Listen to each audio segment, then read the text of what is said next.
Kisah nyata mayat si kecil nan cantik dalam pelukan ibunya. Hari ini melelahkan sekali.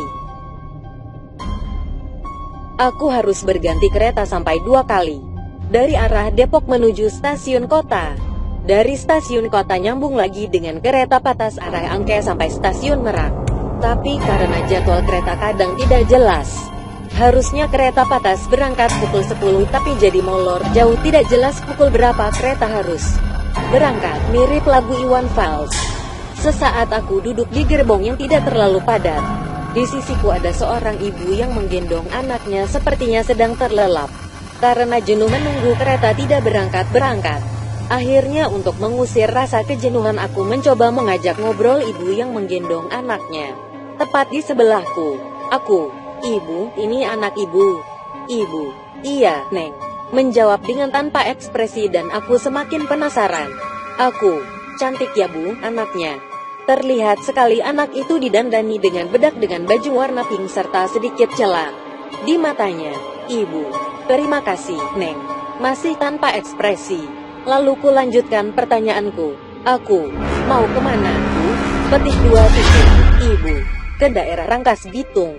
Sambil menyebutkan suatu daerah di Rangkas Bitung. Aku, "Wah, jauh ya Bu." "Ibu." "Iya, Neng." Masih dalam ekspresi tak jelas. "Kereta sudah 1 jam lamanya tapi belum jalan juga. Katanya ada banjir di daerah Tanah Abang. Otomatis perjalanan kereta sementara banyak yang tertunda." Anak dalam pangkuan si ibu tadi masih dengan tenang dalam pelukan ibunya. Padahal penumpang semakin sesak, terasa tak nyaman dan mulai panas.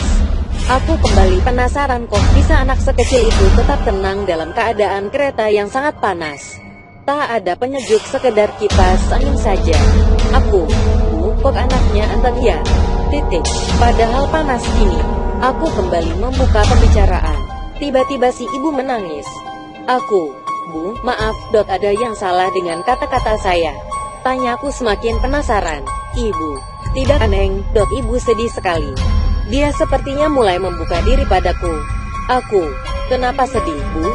Petik 2 titik. "Ibu, maaf, Neng, tolong setelah ibu ceritakan semuanya jangan katakan pada siapapun, pada penumpang maupun kondektur. Neng, mau janji?" Petik 2 titik. Aku sangat penasaran cerita apa yang akan disampaikan si ibu. Sampai berpesan jangan sampai menceritakan pada penumpang kereta dan kondektur. Apa hubungannya mereka dengan si ibu ini? Aku, "Insya Allah, Bu, saya tidak akan menyampaikan kembali cerita yang akan ibu bagi pada saya." "Ibu, terima kasih Neng, sebelum dan sesudahnya." Kemudian aku menyimak isi cerita si ibu.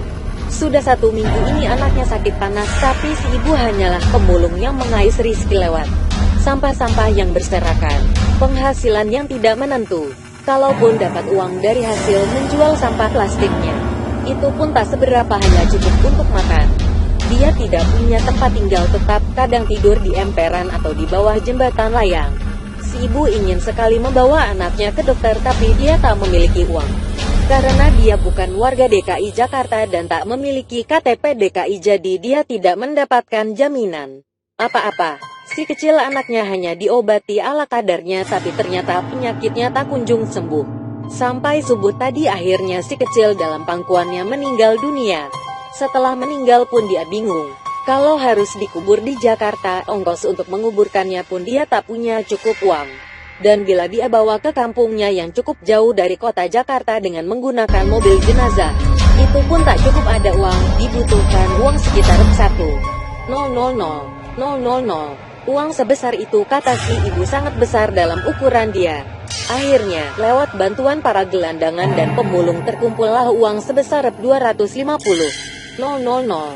Uang sebesar itu cukup untuk membawa si kecil ke kampung halamannya dan dikuburkan di sana yang tidak memakan biaya besar. Aku benar-benar tercengang dengan penuturan si ibu.